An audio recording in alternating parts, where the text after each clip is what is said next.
2D animation will always be better, at least in my opinion, over 3D. I don't know if there are any 3D enthusiasts out there fuming right now, but I need to clarify that this is my opinion based on my preferences. With that, let me tell you why I love 2D. Cell animation was the first form of animation when it came to whole night movies. However, there were a lot of other techniques before cell. For example, the first cartoon was Phantasmagoria by Emil Cole. It was made in 1908. 1908! And it is fascinating to think about it. The whole thing is that a person is drawing on a chalkboard. I think it is stop motion. The other example is Gertie the dinosaur from 1914. It was made by Winsor McCay, who was a cartoonist and was inspired by a flip book by his kid, as far as I remember. He was the first one to draw a fantasy thing and to move a dinosaur. His point was to show this to live audience and to interact with the creature. He animated the whole thing onto paper, frame by frame.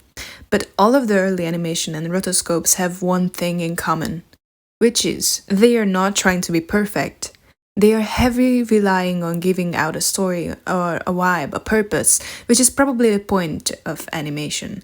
Creating something with the intention of showing other people our world, or the things we couldn't really explain by writing or with a simple short movie. 2D animation could be full of mistakes, full of errors. For example, the Scooby-Doo Cell animated series or the Batman animated series, sometimes they look weird.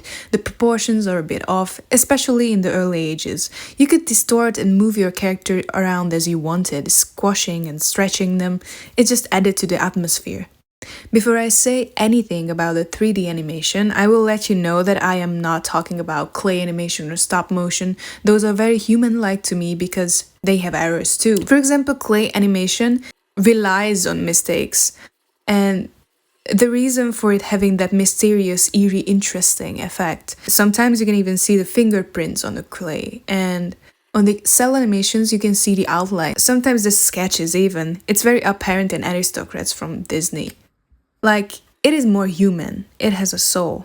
Such as we humans can be perfect no matter what your definition of perfect is. Everyone has mistakes, everyone has some flaws, and so we can't do anything that is perfect either. We don't have an idea about what perfect is, but I think collectively all people would say that's something that doesn't have flaws. Like a sheet of paper, untouched. But that sheet of paper, is it not boring to look at? I have the same issue with the 3D animation. Since we are more advanced technologically than we were, for example, back in the 30s or 60s, we aim for more immaculate artworks that are more realistic because for whatever reason, people have the idea that we need to put more realism into our sources of creativity. A side note, yes, realism is probably like the first thing you have to master before you simplify your characters, but still, in film, it is quite okay because we see more realistic scenarios, acting that is not theatrical like in the 30s or 60s, and a lot of the dialogues mostly look like they were real conversation. They have mistakes as well, stuttering even in some cases. The actors don't want to break down and cry in an aesthetically pleasing manner. They break down and cry like a real human. It works on film. But in animation, I always ask myself that is it good or bad for big companies wanting characters to move like actual human beings, to emote the same exact way, because it has its beauty and simplicity, the familiarity. However, when I see a recent movie where the character tries to mimic real human being, I feel weird. I feel AI. Cartoon characters will never be able to realistically mimic real human beings. The backgrounds, no matter how many layers and sunlight and materials we add to the model, they will never be real. The other problem is that they try to mimic real life so much that they forgot to have a soul. Even if they are over-exaggerating a scene like in Turning Red, it looks good and cute and aesthetically pleasing, but to me it's nothing more than plastic. To make something exaggerated and calculate it out to where to make it exaggerated in order to marketize them, to sell them. But there's a good example for 3D, which is Arcane for me, how they mix the 3D models with 2D textures and elements. It looks like watercolor to me, and it's pretty good. It has a purpose, a story to come across with, it's unique and has a message. They build the characters into the world and it shows. For me, the character designs are so plastic too. Everything is oversimplified yet very detailed. For example, that they give wool textures to the fabric when it comes to clothing. Fascinating? Yes, but is it really necessary? It's said that only YouTube and indie platforms offers 2D animation, which is actually unique. On streaming platforms, there is that American style animation or the oversimplified big-eyed girl and narrowed-eyed boy model with over and round faces, and I think that's the majority of it. I know that it's very hard to make and create unique in a world where everyone and everything is aiming to be perfect and flawless, but what makes us human and our creative work unique is if we live up to the fact that we aren't and can't make something perfect. Uniqueness comes from our flaws, and it is genuine. That's why I like traditional or 2D or cell animations more. They are more expressive and uniquely creative, full of little flaws.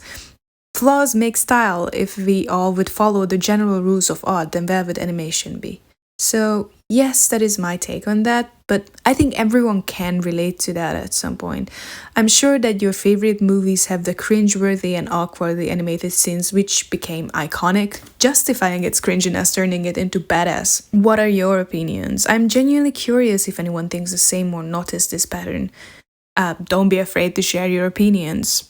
Anyways, here's Lugosi Béla's Dracula from 1931, or I think with American pronunciation is Bela Lugosi, but since I'm Hungarian, I like to say his like actual name. Yeah, I choose to draw traditionally because I think the topic required that, and usually I just don't sketch or don't do stuff like that in my sketchbook because usually I forget about the perfect and I can make perfect thing. And when I'm doing it in sketchbook, I can just, especially with a Sharpie, I can just erase that. And I need to, I don't know, I just need to draw with the mistake on it. Like I have to accept the mistake and kind of build up the whole thing in a way to match the mistake. So it is really interesting. And yeah, I think I started sketching more recently into my sketchbook with Sharpies, and I think I kind of fell in love with that again. So I'm so sure that I will do Inktober as it comes out. So yeah, okay, that was me talking again. Bye.